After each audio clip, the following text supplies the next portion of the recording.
Sick experiments on children that may sterilise them have been given the green light by this Labour government.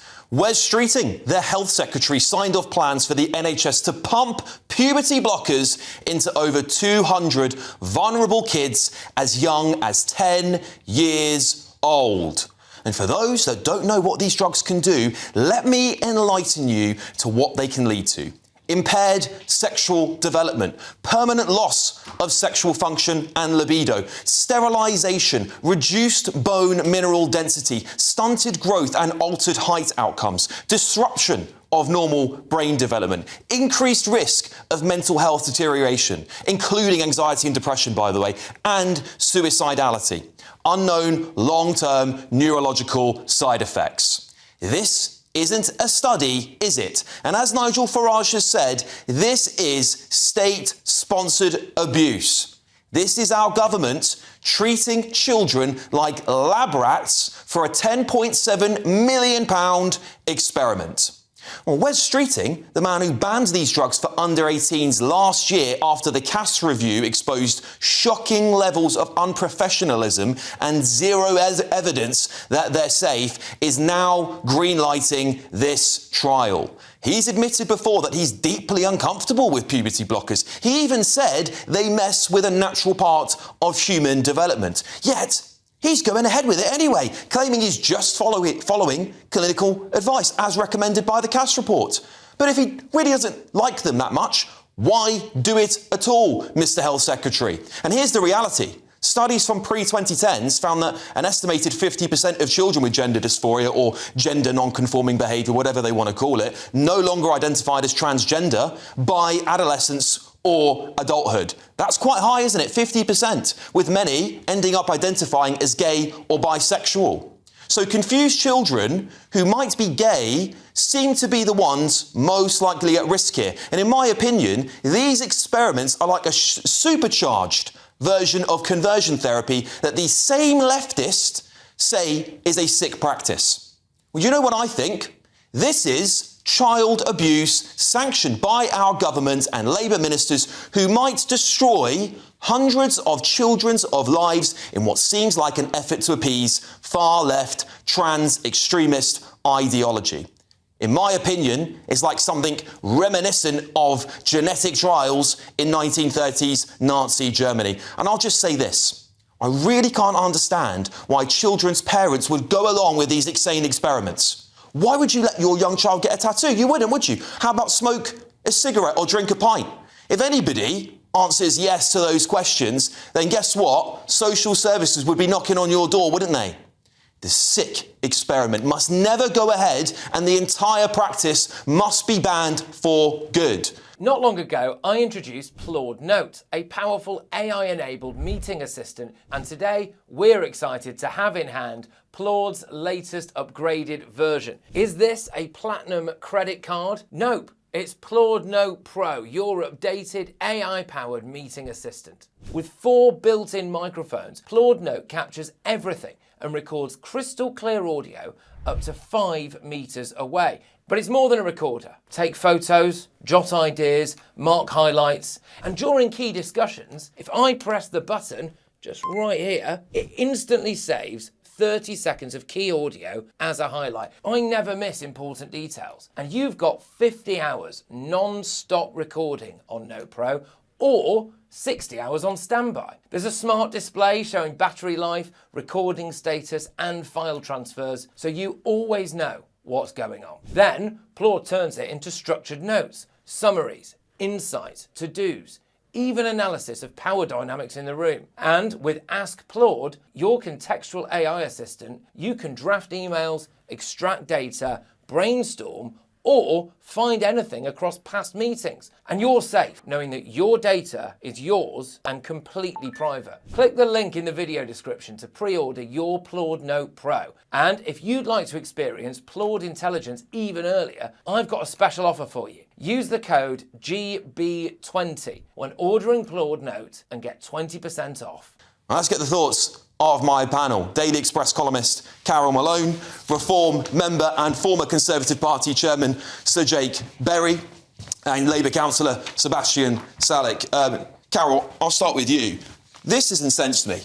Me too. The Health Secretary, Yeah. a man who's outlawed this for under 18s a year ago, has now decided to greenlight an experiment on children. It shows how much this government and, in fact, our health service are totally in the thrall of trans activists. You know, the Cass report in 2024 was unequivocal. It said there was insufficient evidence to support the use of these drugs on children who were questioning their gender. That should have been an end to this gross experiment. And yet the government are now ignoring the Cass report and going ahead with this. You know, children as young, and you said 10, and actually it's as young as 8. These children don't know what they want, and yet they're going to be given drugs that will change their lives forever. And what I find really shocking, in the sense of kids with autism and neurodevelopmental disorders, they are not being barred from this scheme. So that means that kids who can't express themselves are going to be part of this experiment. So this is gross. This is really, it's more than child abuse. It's ethically and morally indefensible. And yet Wes Streeting and many Labour backbenchers who are kicking back against this, they're just being ignored. Why? What if the trans mob got on this government and got on the NHS? I really would like to know, because these, you know, the Keira Bell is the very famous young woman who became a young man. That young girl is physically and mentally scarred forever. Some of the things that's happened, right? Atrophied genitals, possible infertility. She's had a double mastectomy, a permanently altered voice and facial hair. She wants a detransition now and is in the process of that. However, this NHS, which is very quick to let young people transition, there is no unit, and the Cass report recommended, there's no detransitioning unit, and there should be. But shocking beyond belief. Yeah, I've interviewed Keira Bell here. Very, very brave. Yes. Very brave young woman. Very, very brave. So Sebastian, I'll come to you, because it is shocking to me that the government would greenlight any sort of experiment on children. These are literally children. I will hold the parents in contempt as well for agreeing to it, by the way. Like, I'm very happy to call that out. I think it's completely wrong. But the Health Secretary took a very strong stance in it last year. Now he's given the green light. He doesn't have to give the green light to this. He could say absolutely not happening. Why has he changed his mind? Here's what's really important. I'm not a doctor. I don't think anybody in this sofa is a doctor. Wes Streeting is not a doctor. But who is? Hilary Cass, a leading paediatrician who's done this report and who's made this recommendation. So what Wes Streeting is doing, against his own views, he's been quite open about that, is following medical evidence, and that's all you can do. I think it's really important with an issue like this that you don't politicise it. No, the Cass report said we don't know enough, therefore we have to do... There is not enough evidence to support hang on, the use of these drugs. Therefore, we have to do these trials to find out. That's what the Cass report says. Let me just say this. 9,000 children went through the Tavistock clinic. They had all taken these drugs. Why are they not researching those kids? Because the data is right there, decades of it. And yet they're ignoring those 9,000 kids and trying it out on new kids. Why? I'm just telling you what Hilary Cass is saying. I know what Hilary Cass has said. I've read the report, but what I'm saying to you is they have 9,000 kids that they experimented on at the disgraced Tavistock clinic. Why are they not using data from that? And I think the other thing, actually, it's really important that we just focus on what the Cass report said. It said that there are no evidence that these puberty blockers should be given to children. Yes. If there was a future trial, which this is, it could produce that evidence. It didn't say we needed to. It just said that there is currently no evidence. And that's actually where you move from science to judgment. So there's a judgment, a political judgment, to be made about whether it is reasonable to experiment on children where the evidence doesn't exist. In my view, there is no world, as a father of 3 kids myself, in which I would believe, it's not about politics actually, as a parent, that it is reasonable for you to experiment on my children to produce an evidential gap that has been identified by science. She didn't say it was necessary for the trial to go ahead. She said that there is no evidence and you could fill that evidential gap. And the judgment the Health Secretary has made is say, well, let's do it. She didn't call for it. She just pointed out the fact that there's a gap. And this, I think, is where Nigel Farage is right. He's been absolutely clear that saying if you have a Reform UK government, something I would personally very much like to see, that this will be stopped. Because ultimately it's a political judgment. And Wes Streeting can sort of say, woe is me, I don't really want to do this. I'm being forced I'm being forced to do this by scientists. He's not. He's not. Read what the Cass review says. It says there's a gap. It could be filled by this test.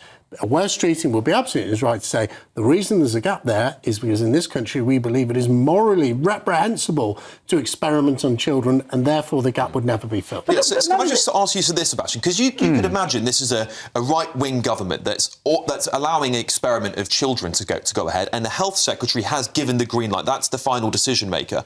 People on the left would say this is 1930s Nazi genetic testing. That's what they would call it. They would say this is a form of Nazism. I do think there is a conservative element to this, and I'd be interested in your view of this as someone from the conservative tradition. There is a libertarian streak to this, isn't it? It's about choice. No, not at all. It's about choice because nobody. For the 8-year-old, there is no choice. Hang on. 8-year-olds don't know. Hang on. The child is consenting. The parent is consenting. Nobody is being forced to do anything here. Nobody is being forced to do anything. Believe that.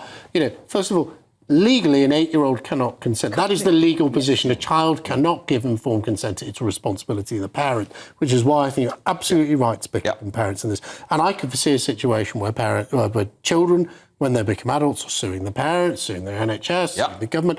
This should not go ahead. But also, to take your argument, the conservative, libertarian element to it, well, in that case, let's not have a legal age for smoking. Because if an 8-year-old is, say, well, I can permanently damage my body, make irreversible damage to my body, well, let them smoke. Because that does the same thing. I mean, at what point do you say, let children be children? Let's have a childhood in this country.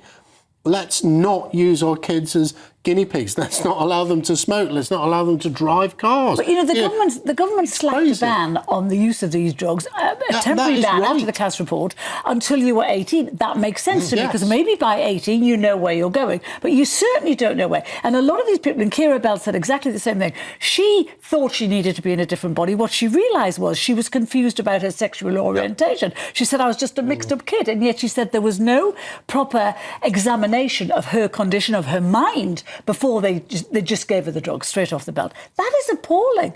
Keira Bell was, I think, about 15 at the time, 16.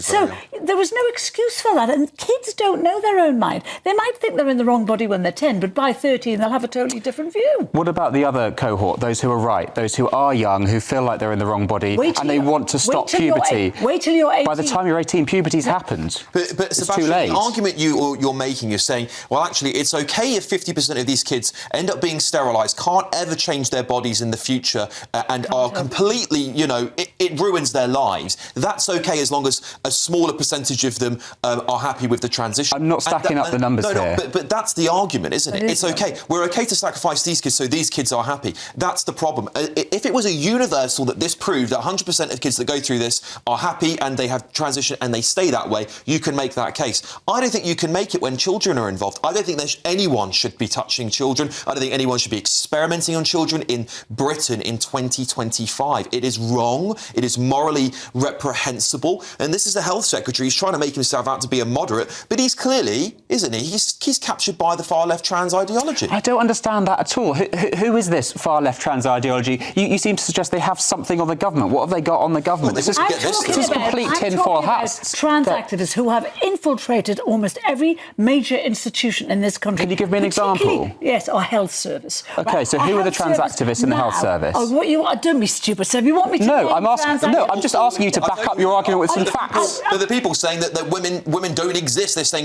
chest feeders and people who have wounds. Yes. That's the kind of radical idea. Yeah, exactly. They're ignoring the Cass report, the NHS. As an institution, they're ignoring the recommendations of the Cass report. No, they're not. Yes, they are. How are they doing that? Because they're still allowing... Last word to Sir Jake Berry after. Well, I tell you, Carol is absolutely right. There was that court case where the NHS nurse took the NHS to court because they were allowing a man who identified as a woman to use the female change room. She's had to take the NHS to court again, and that ruling is being ignored across the NHS. That is not evidence of an organisation that has fallen victim to trans ideology and activism. I don't know why. Are you really extrapolating that case to make the argument that we are in hock to the trans agenda in the NHS? Why is the NHS ignoring it? It's a court. It's a court We've case. got to Why leave it the there, NHS guys. for it? Unfortunately, I'm really incensed about this, as you guys can probably tell, as people at home can probably tell, because I just, whenever it comes to children, just go away. Leave children alone. Stop what you're doing. Think about this, Health Secretary. I really implore you, because one day those kids might grow up and you will be the person they point their finger at. Anyway, the Department of Health said this to The Telegraph. This trial will help provide the evidence that is currently lacking. Its approval came only after extremely rigorous safety checks, with multiple safeguards in place to protect young people's well-being, including clinical and parental approval. OK.